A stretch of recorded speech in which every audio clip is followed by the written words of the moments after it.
to start off this look, I'm just pinning back the hair a little bit, and I'm prepping the skin with a little bit of toner. I'm going to add moisturizer, and also I'm going to throw on a mattifier, which I think I didn't show in the video here.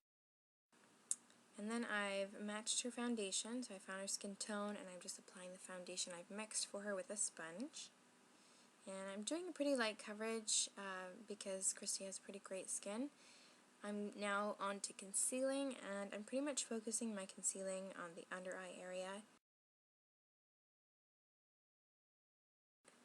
And you can see me and her having a great time with this, laughing about random things.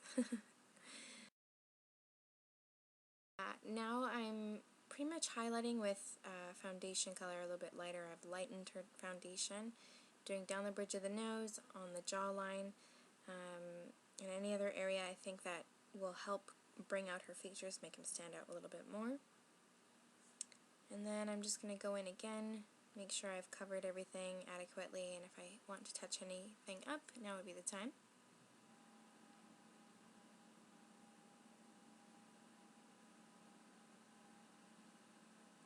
And then, instead of a powder puff, though I love powder puffs, I'm demonstrating basically pressing the powder into her foundation with a kabuki. And a really, really dense, firm kabuki is the best.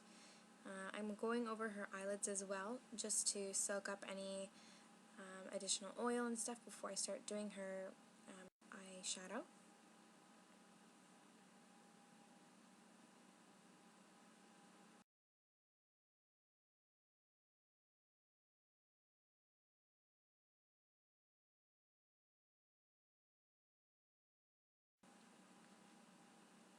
Now I'm going to contour, and I'm focusing Christy's contour mostly in the hollows of her cheek and under her jawline.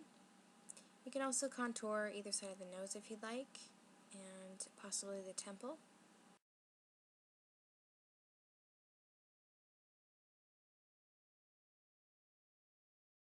So for her blush, I mixed kind of a pink and a plum color together just to give a nice warm berry tone to her cheeks. They're both matte shades. Now moving on to the eyebrows, and I'm using a angled brush just with regular eyeshadow that's a little bit damp. I am applying a base of concealer to her eyelids. You can use a paint pot if you want, or any other sort of primer for the lids. And then I'm applying a wash with a damp brush. This is Ricepaper by MAC, and it's not a matte tone, though, you know, true to a retro look like this, you'd most likely use matte. However, the 30s was very much about glamour, and often the lids were shiny, so I'm kind of cheating this by using a slightly shimmery shadow. Now for the crease, it's not exactly like a cut crease, so it's not very, very sharp, but it's definitely a defined crease shade, and this is like a medium brown. It's very Greta Garbo. I'll post a link if I can find a picture of Greta Garbo for you guys in the info box. And I've blended out that line so you can still see the crease is defined, but it's not too sharp.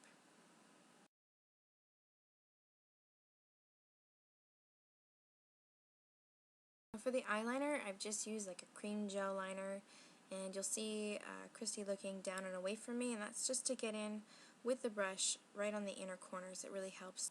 So once that's done, I'm going to curl her lashes, and I'm applying 2 light coats evenly over her lashes. I'm going to be putting on false lashes, but this will just help blend them into the falsies. Just taking a little bit more of that medium brown I used in the crease on the bottom outer edge of the eyes, and then lining the waterline with a white eyeliner.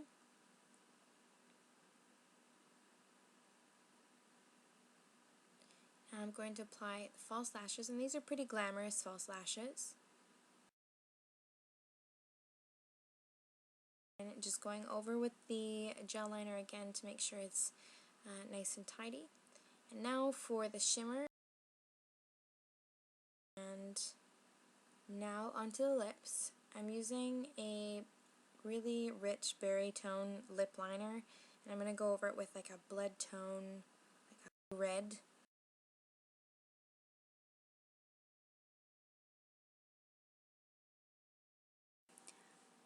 Alright, so that concludes my old Hollywood Glamour makeup tutorial. I hope you guys enjoyed.